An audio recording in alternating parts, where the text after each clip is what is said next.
Hello guys, അപ്പോൾ ഇന്ന് നമ്മൾ പോകുന്നത് ഒറ്റപ്പാലം മരോടുള്ള ചാത്തൻ കണ്ടർക്കാവിലെ പൂരത്തിന് വേണ്ടിയിട്ടാണ്. നമ്മുടെ ഉണ്ണിയുടെ വീട് അവിടെ ആയതുകൊണ്ടാണ് നമ്മൾ എല്ലാവരും കൂടെ അങ്ങോട്ട് പോകുന്നത്. അങ്ങനെ ഞങ്ങൾ എല്ലാവരും കൂടെ കാറിൽ അമ്പലത്തിലെത്തി. അപ്പോൾ ഇതാണ് ഗൈസ് നമ്മുടെ പൂരം നടക്കുന്ന ചാത്തൻ കണ്ടർക്കാവ്. ഞങ്ങൾ അവിടെ എത്തിയപ്പോൾ വലിയ തിരക്കൊന്നും ഉണ്ടായിരുന്നില്ല. അവിടെ മെയിനായിട്ടും തെറ, പൂതൻ, കാളവേലയൊക്കെയാണ് കാണാനുള്ളത്. പിന്നെ വേഷങ്ങൾ തെറയായിരുന്നു. കുറേ നേരം ഉണ്ടായിരുന്നു. കുറേ നേരം അത് കണ്ടു നിന്നു. അപ്പോഴേക്കും നല്ല മഴ പെയ്തു കേട്ടോ. പിന്നെ ഞങ്ങൾ ഒന്നും നോക്കിയില്ല, മണ്ഡപത്തിൽ കയറുന്നു. അങ്ങനെ നമ്മൾ ആശുപത്രി പഞ്ഞിമിഠായി കഴിക്കേണ്ട തിരക്കിലാണ് കേട്ടോ.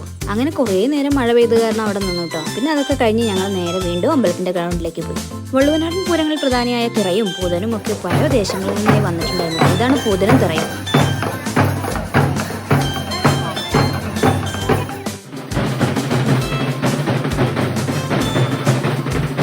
കുറേ നേരം അവിടെ നിന്നപ്പോൾ പിന്നെ കുറച്ച് വെള്ളം കുടിക്കാനുണ്ട്. പിന്നെ മാമന്റെ വക ഐസ്ക്രീം കൂടി ആയപ്പോൾ എല്ലാം സെറ്റായി. എല്ലാവരും പരസ്പരം പല ഫ്ലേവറുകൾ വാങ്ങി ടേസ്റ്റ് ചെയ്തു. കലയാട്ടുന്ന നായക്കുട്ടിനും മിഠാപ്പൊട്ടിയും അങ്ങനെ കുറേ സാധനങ്ങൾ അവിടെ ഉണ്ടായിരുന്നു കേട്ടോ. അങ്ങനെ ഇവിടെ വെച്ചാണ് ആദ്യമായി ഇവനെ കാണുന്നത്. ഇവനോട് ശരിക്കും ഒരു ആരാധനയായിരുന്നു കേട്ടോ. പാവം മഴ പെയ്തപ്പോൾ ബലൂൺ വിൽക്കാൻ പറ്റാതെയാണ് ഞങ്ങളുടെ അടുത്തേക്ക് വന്നത്. അങ്ങനെ ഞങ്ങൾ അവൻ്റെ നിന്നും ബലൂണൊക്കെ വാങ്ങി. ഐസ്ക്രീം ആണെന്ന് വെച്ചപ്പോൾ തൊണ്ടവേദനയാണ് വേണ്ടെന്ന് പറഞ്ഞു. അവസാനം അവൻ ഞങ്ങളോട് ടാറ്റയൊക്കെ പറഞ്ഞ് പോയിട്ടോ. ഞങ്ങൾ അങ്ങനെ ആ ബലൂൺ വാങ്ങി നേരെ വീണ്ടും അമ്പലപ്പറമ്പിലേക്ക് പോയി. മഴ പെയ്തതിനാൽ കാളകളൊക്കെ വളരെ വേഗമാണ് വന്നത്. കുറേ തറകളും. അപ്പോഴേക്കും ആളുകളുടെയൊക്കെ എണ്ണം കൂടി. എല്ലാവരും തറകൾ കാണുന്ന തിരക്കിലായിരുന്നു. ഈ വട്ടം പൂരത്തിന് നമ്മുടെ അപ്പുട്ടൻ കളിക്കണ്ടായിരുന്നു. അതേ അപ്പുട്ടൻ കളിക്കുന്നുണ്ടാവും. അങ്ങനെ മഴയൊക്കെ മാറിയപ്പോൾ പിന്നെ കാളകളൊക്കെ വരാൻ തുടങ്ങി. ഇങ്ങനെ എല്ലാ കാളകളും ആ രണ്ടാമത്തെ ഗ്രൗണ്ടിൽ ഇങ്ങനെ നിരന്ന് നിൽക്കുന്നതാണ്. എന്ത് രസമാണെന്ന് അറിയുന്നു. നോക്കിയൊക്കെ ചുറ്റിലും കാളകളും തേരും വേഷങ്ങളും.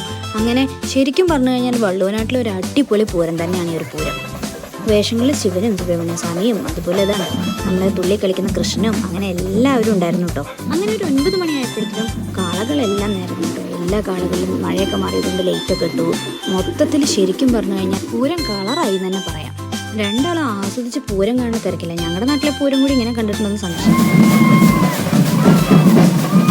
ഞങ്ങൾ ഒരേ സ്ഥലത്ത് നിന്നിട്ടായിരുന്നു ഇത്ര നേരം കാളകളെ കണ്ടായിരുന്നു. പിന്നെ ഗ്രൗണ്ടിൽ കാളകളൊക്കെ വന്നപ്പോൾ ഞങ്ങൾ അടുത്ത് പോയിട്ട് എല്ലാ കാളകളെയും കണ്ടു. നന്നായിട്ടുണ്ട്. കമ്പം കത്തിക്കുന്ന സ്ഥലം ഉണ്ടായിരുന്നു. കമ്പം കത്തിക്കുന്നത് കാണാൻ കുറേ നേരം വെയിറ്റ് ചെയ്തു. പക്ഷെ കാണാൻ പറ്റില്ല. നമ്മുടെ ലച്ചുവിൻ്റെ ആദ്യത്തെ പൂരം എക്സ്പീരിയൻസ് ആട്ടോ ഇത്. ലച്ചുവിൻ്റെ അടിപൊളിയായിട്ട് എക്സ്പീരിയൻസ് ചെയ്യുന്നുണ്ടായിരുന്നു.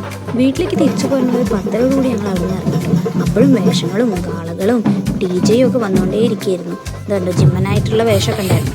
ആ നേരത്തെ തിരക്കിൻ്റെ ഇടയിൽ വളരെ കഷ്ടപ്പെട്ടാണ് പുറത്തെത്തിയത്. പുറത്തെത്തിയപ്പോഴായിരുന്നു ഏറ്റവും ബുദ്ധിമുട്ട് കേട്ടോ. അവിടെ അടുക്കി വെച്ചിട്ടുള്ള വണ്ടികളുടെ നിന്ന് ഞങ്ങളുടെ കാറിൽ നിന്ന് എടുക്കാൻ നല്ല പണി പെട്ടു. അങ്ങനെ ഉണ്ണിയുടെ വീട്ടിൽ പോയി നേരെ വീട്ടിൽ വന്ന് വിമാനമൊക്കെ തൂക്കിയിട്ടു. അപ്പോൾ ബൈ.